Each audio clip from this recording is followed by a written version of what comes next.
ഓം നമോ ഭഗവതേ വാസുദേവായ. ഹരിമുരളീരവത്തിലേക്ക് എല്ലാവർക്കും സ്വാഗതം. നാരായണായ നമ നാരായണായ നമ നാരായണായ നമ നാരായണ നാരായണായ നമ നാരായണായ നമ നാരായണായ നമ നാരായണ.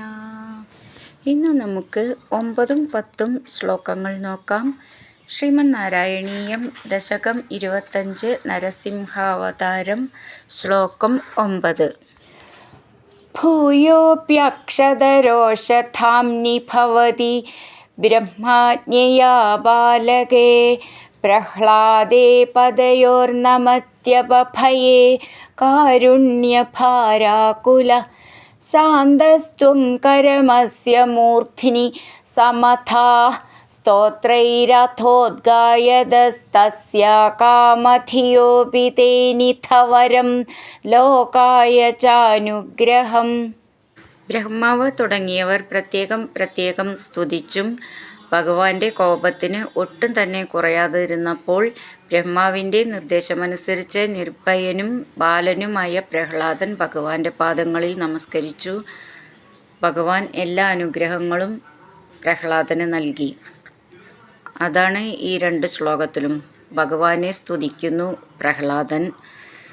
ഈ ശ്ലോകം എങ്ങനെ ചൊല്ലുക നോക്കാം. ഭൂയ അഭി അക്ഷത രോഷധാംനി, ഒന്നിച്ചിട്ട് ഭൂയോപ്യക്ഷത രോഷധാംനി. ഭൂ എന്നുള്ള അക്ഷരം നന്നായിട്ട് ഉറപ്പിച്ച് പറയാനുള്ളതാണ്. ക്ഷ എന്നുള്ളതും നന്നായിട്ട് ഊന്നി പറയണം. രോഷധാംനി, ധ എന്നുള്ള അക്ഷരം നന്നായിട്ട് ഊന്നി പറയണം. ഇതൊന്നിച്ചിട്ട് ചൊല്ലാനുള്ളൊരു വാക്കാണ്. ഭൂയോപ്യക്ഷത രോഷധാംനി ഭവതി, ഭ എന്നുള്ള അക്ഷരം നന്നായിട്ട് ഊന്നി പറയണം. ബ്രഹ്മാജ്ഞയ, ഇവിടെ ബ്രഹ്മ എന്നുള്ളതിൻ്റെ ഉച്ചാരണം ശ്രദ്ധിച്ചോളൂ. ഹ മ എന്നാണെങ്കിലും ഉച്ചരിക്കുമ്പോൾ അത് മ ഹ എന്ന് വരണം. ബ്രഹ്മാജ്ഞയ, ജ്ഞ എന്നുള്ളത് ജ ജ്ഞ എന്നാണ്. ബാലകേ, നമ്മൾ എപ്പോഴും പറയും ബാലൻ്റെ ബ എന്ന്, അതേ ബാലനാണ്. ബാലകേ പ്രഹ്ലാദേ പദയോർ നമതി അപഭയേ, പദയോർ നമത്യപഭയേ, ഭയേ എന്നുള്ളതിൻ്റെ ഭ എന്ന് നന്നായിട്ട് ഊന്നി പറയാനുള്ളതാണ്. കാരുണ്യഭാരാകുല, അവിടെ വിസർഗം, അപ്പോൾ വിസർഗം പറഞ്ഞ് നിർത്തണം. കാരുണ്യഭാര എന്നുള്ളതിൻ്റെ ഭ എന്ന് നന്നായിട്ട് ഊന്നി പറയണം.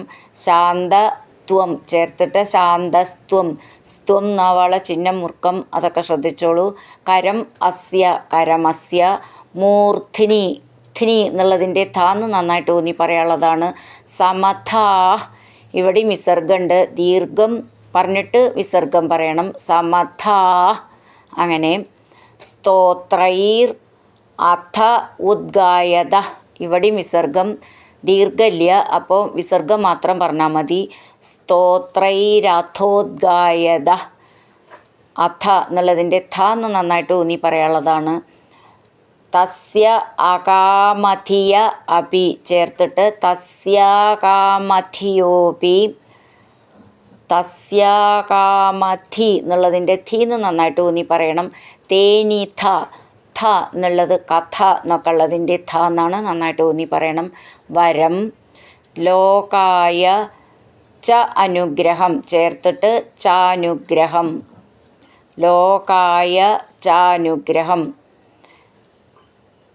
ഇവിടെ സ്തോത്രൈരഥോദ്ഗായത എന്ന് വിസർഗം ഇല്ലാതെ ചൊല്ലുകയാണെങ്കിൽ സ്തസ്യ എന്ന് വരും. സ്തോത്രൈരഥോദ്ഗായതസ്തസ്യാകാമധിയോപി തേനിഥ വരം, അങ്ങനെ വരും. ലോകായ ച അനുഗ്രഹം, അങ്ങനെ നിർത്താം. ഭൂയോപ്യക്ഷതരോഷധാംനി ഭവതി ബ്രഹ്മാജ്ഞയാ ബാലകേ പ്രഹ്ലാദേ പദയോർനമത്യപഭയേ കാരുണ്യഭാരാകുല ശാന്തസ്ത്വം കരമസ്യ മൂർധ്നി സമഥാ സ്തോത്രൈരഥോദ്ഗായത തസ്യാ കാമധിയോപി തേനിധവരം ലോകായ ചാനുഗ്രഹം.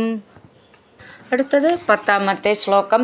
ഏവം നാഡിതരൗദ്രചേഷ്ടിത വിഭോ ശ്രീതാപനീയാഭിധശ്രുത്യന്തസ്ഫുടഗീത സർവമഹിമന്നത്യന്തശുദ്ധാകൃതേ തത്താദൃങ്നിഖിലോത്തരം പുനരഹോ കസ്ത്വാം പരോ ലംഘയേത് പ്രഹ്ലാദപ്രിയ ഹേ മരുത്പുരപതേ സർവാമയാത് പാഹി മാം. ഈ ശ്ലോകം എങ്ങനെ ചൊല്ലുകയെന്ന് നോക്കാം. ഏവം നാഡിതരൗദ്രചേഷ്ടിത, അതൊന്നിച്ച് ചൊല്ലണം. വിഭോ, ഭോ എന്നുള്ള അക്ഷരം നന്നായിട്ട് ഊന്നി പറയണം. ശ്രീതാപനീയാഭിധ